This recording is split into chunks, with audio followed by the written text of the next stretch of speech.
ગોધરા તાલુકાના આંગડિયા ગામના સંઘોડિયા ફળિયામાં રહેતા વિદ્યાર્થીઓ જોખમી રીતે મેશ્રી નદીના વહેતા પાણીમાંથી પસાર થવા માટે મજબૂર બન્યા છે। આ ગામના ફળિયામાં નજીકમાં એકમાત્ર આંગડિયા વર્ગ પ્રાથમિક શાળા આવેલી છે, જેથી 30 ઉપરાંત વિદ્યાર્થીઓ ધોરણ 1 થી 5 સુધી અભ્યાસ માટે આ શાળામાં જ આવી રહ્યા છે, જેથી વાલીઓ તેમના બાળકોને લઈ સતત ચિંતામાં રહે છે। તો શાળા અને ફળિયા વચ્ચે મેશ્રી નદી આવેલી છે, જેના પર કોઝવે નહીં હોવાથી અહીં ઘૂંટણસમા પાણી ભરાયેલા રહેતા હોય છે। વર્ષોની આ સમસ્યા दूर करवा अनेकवार तंत्र और पदाधिकारीओने रजूआत करवामां आवी छे, परंतु कोઝવે के पुल बनाववामां आवतो नथी, जेथी स्थानिकोमां रोषनो माहोल छे। प्राथमिक शाळामां हालमां 111 बाळको अभ्यास करी रह्या छे। तेमांना 50% बाळको संगोडिया फळियामांथी नदी पार करीने आवता होय छे। हमारा छोकरा ने केड़ पानी उतरीने निशाळे मूकवा जीए छे अने हमारा छोकरा तणाई जाए ते जवाबदारी कोण राखे અને અમે કામ ઘરનું કામ મૂકીને અમે નિશાળે લેવા જઈએ છીએ, તો અમે પણ કેડ પાણી ઉતરીને છોકરાને દોરીને લાવીએ છીએ। અમારે સાંકલી સીમાડા ફળિયાથી એ આશ્રમ સુધી અમારો રસ્તો બને અને આ પુલને ઘણી વખત એવી રજૂઆતો કરવાથી અત્યારે કે તમારો પુલ મોટો પડે છે, તો ગામમાં તો તમે રોડ બનાવી દો છો, તો એ તમારા એમાં ખર્ચો નથી આવતો। અહીંયા જ અમારા આટલામાં ખર્ચો આવી જાય છે તમારે કે વધારે આપણે નાળા આવે, આ આવે તે આવે। લગભગ 25 થી 30 બાળકો અહીંયા આપણા प्राथमिक शाला ની અંદર ભણવા જાય છે અને અમારે તકલીફ એ છે કે નદી ઓવરટેક કરીને જવું પડે છે।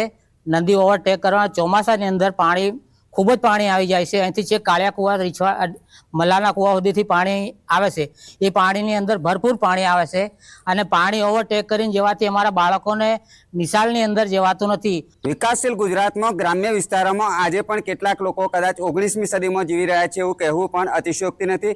હું આપને સીધા દ્રશ્યો બતાવીશ। આપણે પંચમહાલ જિલ્લાના ગોધરા તાલુકાના આંગડિયા ગામે ઉપસ્થિત છે અને આંગડિયા ગામનું જે સંઘોડિયા ફળિયું છે તેમાંથી આંગડિયા વર્ગ પ્રાથમિક શાળામાં 35 જેટલા વિદ્યાર્થીઓ અભ્યાસ માટે જાય છે, પરંતુ તેઓને કેવી પરિસ્થિતિનો સામનો કરવો પડી રહ્યો છે હું આપણે સીધા દ્રશ્યો બતાવીશ। આપ દ્રશ્યોમાં જોઈ શકો છો, અહીંયા શિક્ષકો અને વાલીઓને ફરજિયાત બાળકોને લેવા અને મૂકવા માટે અહીંયા ઊભું રહેવું પડતું હોય છે। આ મેશ્રી નદી છે અને મેશ્રી નદીમાંથી ક્યારેક કેરસમા પાણી પણ અહીંયાથી વહેતા હોય છે વરસાદી માહોલમાં। હાલ પણ આપ જોઈ શકો છો, જે ઘૂંટણસમા પાણી છે તેમાંથી બાળકો અને વિદ્યાર્થીઓ સાથે જ વાલીઓ પસાર થઈ રહ્યા છે। એક તરફે શિક્ષકો ઉભા રહે છે જે બાળકોને લઈ જતા હોય છે। દરરોજની આ ક્રિયા વર્ષોથી ચાલી રહી છે। 1 થી 5 ધોરણની શાળા છે। મહત્વની વાત એ છે કે અહીંયાથી જે આ સંઘોડિયા ફળિયાના જે વિદ્યાર્થીઓ છે તેઓને અભ્યાસ કરવા માટે અન્ય શાળામાં જવું હોય તો અંદાજિત 8 કિલોમીટરનો લાંબો ચક્કર કાપવો પડે એમ છે। સાથે સાથે તે સરકારની જે જોગવાઈ છે તે જોગવાઈ મુજબ આ જે બાળકો છે તેઓને ગામમાં શાળા હોવાથી ટ્રાન્સપોર્ટેશનની જે સુવિધા છે તે મળી શકતી નથી। તેમાંથી વહેલી તકે મુક્તિ મળે એવું અહીંના સ્થાનિક ગ્રામજનો ઈચ્છી રહ્યા છે। સાથે સાથે અહીંના સ્થાનિકો ઈચ્છી રહ્યા છે કે અહીંયા કોઝવે બનાવવામાં આવે તો કાયમની જે આ મેશ્રી નદી ઓળંગવાની જે બાળકો અને જે જરૂરિયાતમંદ ગ્રામજનો છે તેઓને પડોજળમાંથી મુક્તિ મળી શકે એમ છે। રાજેશ જોશી, ન્યૂઝ 18 ગુજરાતી, ગોધરા, પંચમહાલ। મહેસાણા શહેરમાં ભમરિયા નાળા નજીક વરસાદી પાણીના નિકાલ માટે તંત્રએ બુદ્ધિનું પ્રદર્શન કર્યું છે। પાણીના નિકાલ માટેની ખુલ્લી પાઇપલાઇનથી કોઈનો પણ જીવ લઈ શકે છે। વિસ્તાર નીચાણવાળો હોવાથી દર વરસાદમાં જળબંબાકારની સ્થિતિ સર્જાય છે। નાળા નજીક વરસાદી પાણીના નિકાલ માટે લાંબી પાઇપલાઇન નાખેલી છે। આ પાઇપલાઇન ઉપરની મુખ્ય કુંડી ખુલ્લી પડી ગઈ છે અને ભારે વરસાદની સ્થિતિમાં અહીં કમરસમા પાણી ભરાઈ જાય છે, ત્યારે આ કુંડી દેખાતી નથી। આ સ્થિતિમાં મોત સમાન બની છે। તો આ ખુલ્લી પાઇપલાઇન મુખ્ય માર્ગ ઉપર આવેલી હોવા છતાં મહેસાણા મહાનગરપાલિકાને દેખાતી નથી। જો મહાનગરપાલિકા સમયસર આ ખુલ્લી પાઇપલાઇનનું સમારકામ નહીં કરે તો વરસાદી પાણીમાંથી પસાર થતો કોઈ રાહદારી કે વાહન ચાલક તણાઈને મોતને ભેટી શકે છે। કેનાલની આગળ કે જે વરસાદી પાઇપ છે તેની આગળ કોઈ એક જાતની જાળી મૂકવામાં આવેલ નથી। જો વધુ વરસાદ આવે અને કોઈ તળાઈને કે આગળ અંદર જાય તો એ પાઇપની દ્વારા અંદર ઉતરી જાય તેવી પૂરેપૂરી શક્યતા રહેલી છે। હા, ભમરિયા નાળાની ગટર વિશે આજે અમને જાણવા મળ્યું છે કે જ્યાં ખુલ્લી ગટર છે અને કે ત્યાં ખાડા જેવું છે। અમે અમારી ટીમને મોકલી દીધી છે, અમારા એન્જિનિયરને વિગતવાર અમને આજે સાંજ સુધી રિપોર્ટ આપી દેશે। રાજકોટ શહેરમાં ચોમાસું આવતા જ રોગચાળાએ માથું ઉંચક્યું છે। આરોગ્ય કેન્દ્રમાં માત્ર એક જ સપ્તાહમાં સામાન્ય તાવ, શરદી, ઉધરસ સહિતના 1862 કેસ નોંધાયા છે, જેમાં શરદી ઉધરસના 699, સામાન્ય તાવના 938 અને ઝાડા ઉલટીના 291 કેસ નોંધાયા છે, જ્યારે ચિકનગુનિયાનો 1 કેસ નોંધાયો છે તો ટાઇફોઇડના 2 અને કમળાના 4 કેસ નોંધાયા છે। આ તરફ ખાનગી હોસ્પિટલોમાં સારવાર લેવા દર્દીઓની લાંબી લાઈનો પણ જોવા મળી રહી છે।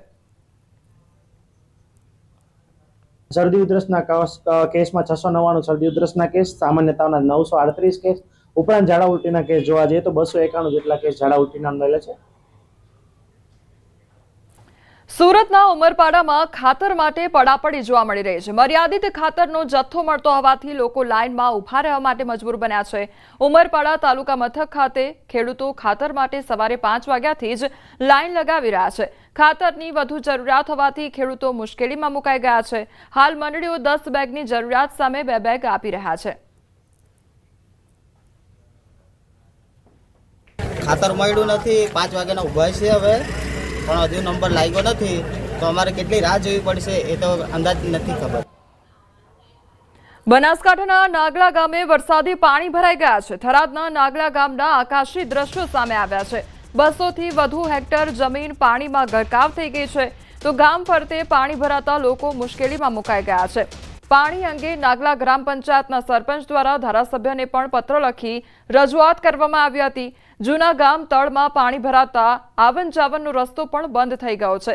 વરસાદી પાણીનો નિકાલ નહીં કરવામાં આવે તો રોગચાળો ફાટી નીકળે તેવી પણ ભીતિ સેવાઈ રહી છે.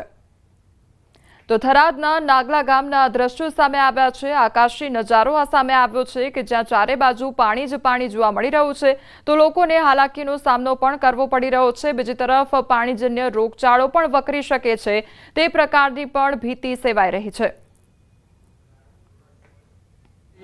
ગ્રામ પંચાયત બધું પાણી છે અને રસ્તો પણ ચાલવાનો મુશ્કેલ છે, અને તો આનો પાણીનો કાયમી નિકાલ કરે અને સરકારે 13.5 કરોડનું પાણી નિકાલ માટે નર્મદાને નાખવા માટે પાઇપલાઇનને સમ બનાવવાની હતી, પણ કોન્ટ્રાક્ટરની બેકાળજીને લીધે બન્યું નથી.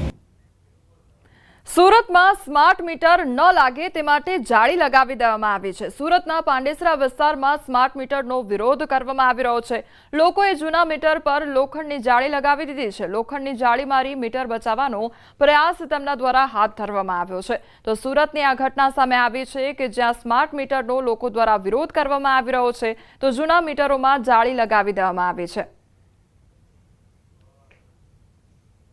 हमने स्मार्ट मीटर से बचने के लिए मीटर के बॉक्स के ऊपर जाली लगा के ताला मार दिए हैं. ताला हमने इसलिए लगा रखा है कि ताकि उसमें स्मार्ट मीटर न लगा सके. हमें स्मार्ट मीटर के ऊपर 1% भी भरोसा नहीं है. हम पुराने वाले मीटर से खुश हैं.